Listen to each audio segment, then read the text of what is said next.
Je lutte toujours contre ça, même avec les joueurs, le domicile, l'extérieur. Pour moi, un terrain de foot, c'est un rectangle vert où il y a 11 joueurs contre 11 joueurs. Ouais, effectivement, c'est du Domenech dans le texte. Christian, est-ce que vous avez des informations sur l'équipe qui sera alignée ce soir? Oui, comment il parle, on dirait qu'il n'a rien à foutre de son métier.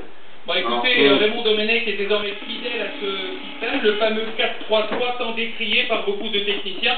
Un système offensif avec 5 joueurs à vocation offensive devant qui sont censés marquer des buts. Sauf que vous connaissez le bilan de cette équipe de France, 3 matchs de préparation, une victoire, un nul, une défaite. Le bilan n'est pas très favorable, sauf que je peux vous dire qu'ici, après avoir rencontré les joueurs de l'équipe de France, on sait qu'il se dégage une telle énergie, une telle pression qu'on ne qu'avec eux, tout est possible. La question toute bête, Christian, la position des groupes avec l'équipe de France, on sait que on pourra jamais savoir ce qu'ils vont faire à la Coupe du Monde.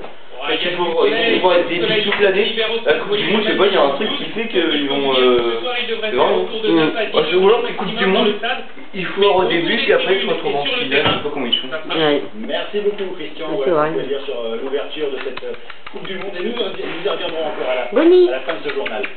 Dans le reste de l'actualité, de mauvaises nouvelles d'abord de la marée noire dans le golfe du Mexique. La fuite de pétrole qui dure depuis 1 mois et demi est bien plus importante que ce que l'on craignait. En fait, ce ne sont pas 3 millions, mais 6 millions de litres qui s'échappent chaque jour.